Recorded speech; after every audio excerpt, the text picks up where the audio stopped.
तो वहीं हरियाणा कर्मचारी चयन आयोग के चेयरमैन भोपाल सिंह खदरी से खास बातचीत की है हमारे संवाददाता पवन सिवर ने। क्या कुछ कहा उन्होंने वो भी आपको सुनवाते हैं।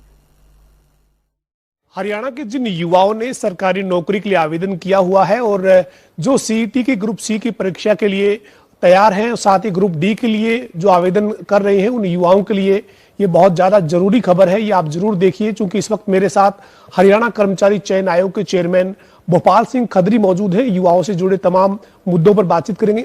सर, सबसे पहले तो यही कि हरियाणा कर्मचारी चयन आयोग जो सीईटी जो क्वालिफाई युवा है उनको ग्रुप सी के लिए स्क्रीनिंग एग्जाम लेने की तैयारी कर रहे हैं। सर, कब ये एग्जाम आप ले रहे हैं और क्या तैयारी है? सर, सीईटी एग्जाम की जो तारीखें निश्चित हमने की थी, एक ग्रुप के लिए 1 और 2 जुलाई की थी और कुछ ग्रुप के लिए हमने 8 और 9 की तारीखें निश्चित की थी जुलाई में।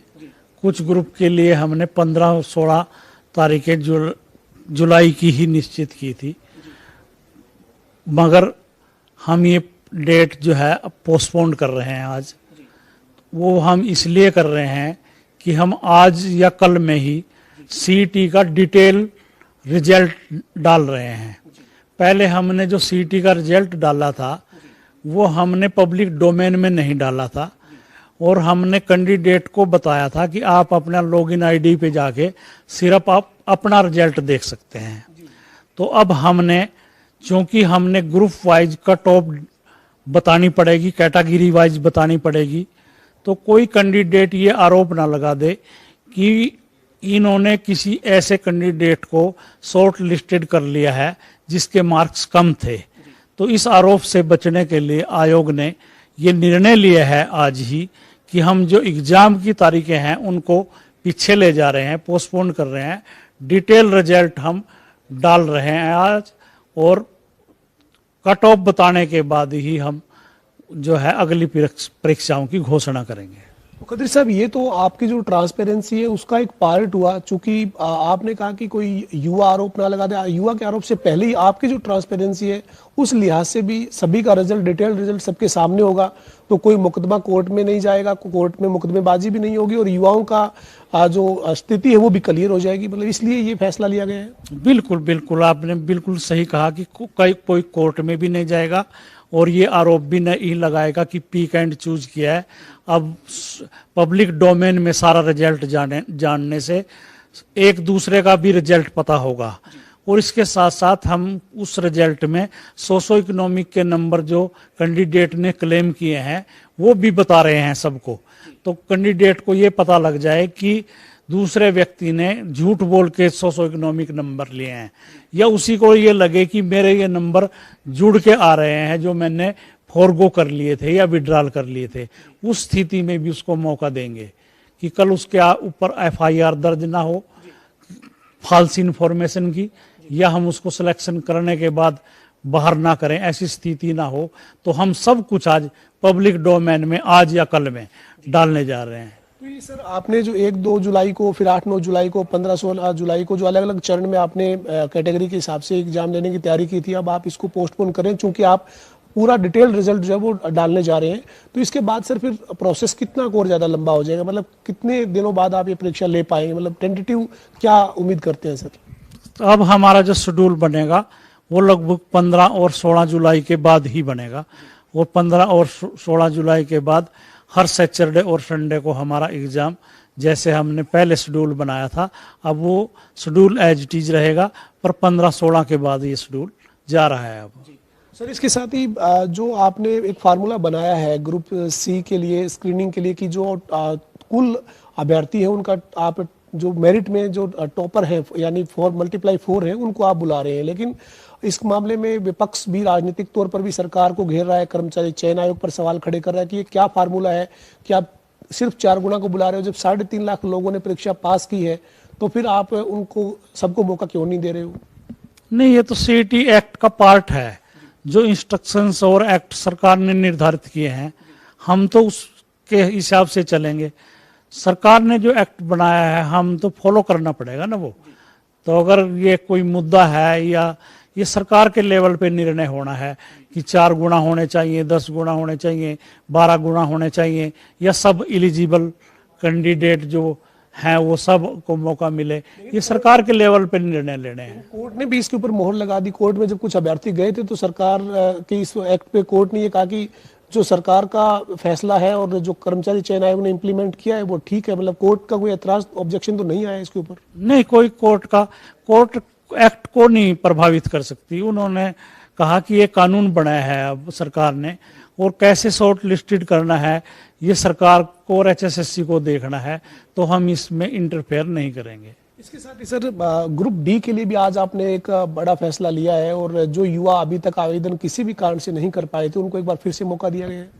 हाँ, हमारी 26 डेट थी, वो हमने 10 दिन और बढ़ा के अब 6 जुलाई कर दी है।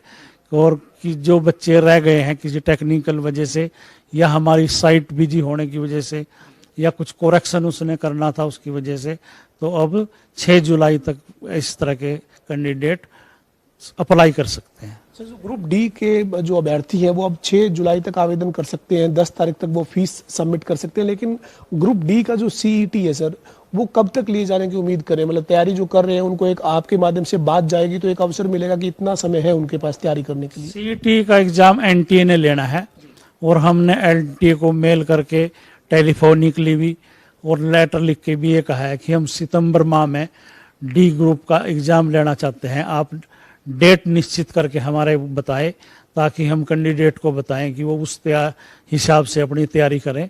तो NTA को फैसला करना है कि सितंबर की कौन सी तारीखों में वो एग्जाम ले रहे हैं। सर, आप जो ग्रुप सी का जो CET जो क्वालिफाई जिनका अभी आप स्क्रीनिंग लेने जा रहे थे, जिनके लिए अभी आप डिटेल रिजल्ट डालेंगे, उसके बाद आप उनका एग्जाम लेंगे, लेकिन ये कुछ दिक्कतें आ रही थी सर, किसी के एडमिट कार्ड की या कोई जो मैसेज नहीं मिल रहे थे, तो वो अब दुरुस्त होके ही मतलब सारी प्रक्रिया अपडेट हो जाएगी?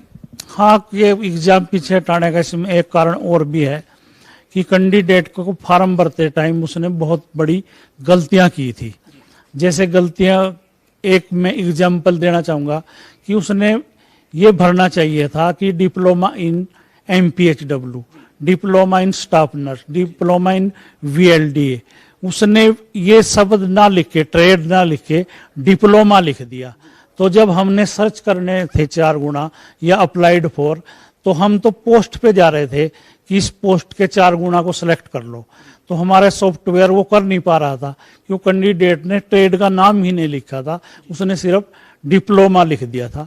तो ऐसे सारे कैंडिडेट्स को हमने 26 और 27 को मौका दिया, और लगभग 300 के करीब ऐसे कैंडिडेट आए हैं। उनका भी दुरुस्त डाटा करके उनको मैसेज करेंगे कि आप शॉर्ट लिस्टेड हो गए हैं। सर, एक मेरा अंतिम सवाल है, जो ग्रुप सी के लिए अगर किसी कैटेगरी के लिए अगर आपको 4 गुना अभ्यर्थी नहीं मिलते हैं CET क्वालिफाई, तो फिर क्या नियम क्या कहता है, क्या मतलब फिर क्या प्रक्रिया रहेगी? तो अगर 4 गुना नहीं मिलते तो जरूरी नहीं है कि 4 गुना कहीं सर्च करके ले आएंगे। जितने एलिजिबल कैंडिडेट होंगे, जितने पास आउट होंगे उस ट्रेड के लिए, उन सब का एग्जाम ले लेंगे। सर, कुल कितने पद अभी आपके पास है विज्ञापित होने के लिए? कितनी मतलब 2024 तक या 2023 के आखिर तक आप कितने पदों पर सरकारी पद जो विभिन्न विभागों में खाली पड़े हैं, अभी तक आपके पास कितनी रिक्वेस्ट ऐसी आई हुई है अलग अलग विभागों की जो आप भरने की तैयारी में लगे हुए हैं? 32,000 पोस्टों के लिए तो हम ये एक्सरसाइज कर रहे हैं जो अभी आपको बताई।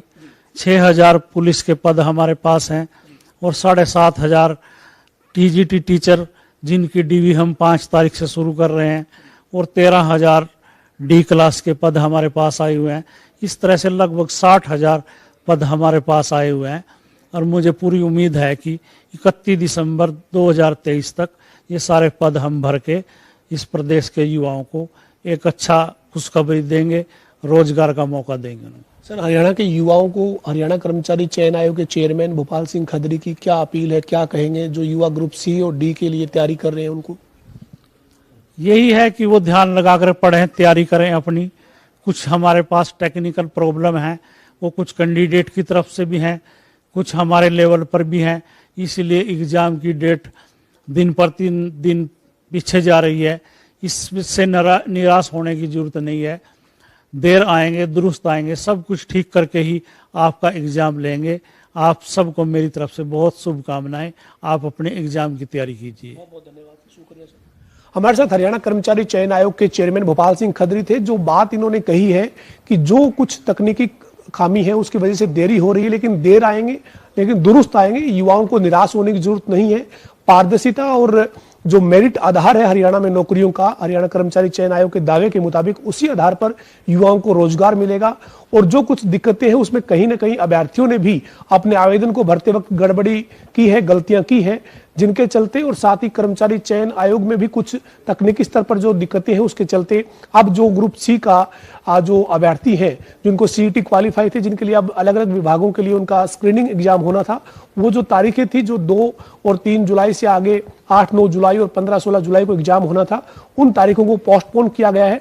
लेकिन जल्द नई तारीखें हरियाणा कर्मचारी चयन आयोग की तरफ से जारी की जाएगी। वीडियो जर्नलिस्ट विजेंद्र सिंह के साथ पवन सिंह और जनता टीवी, चंडीगढ़।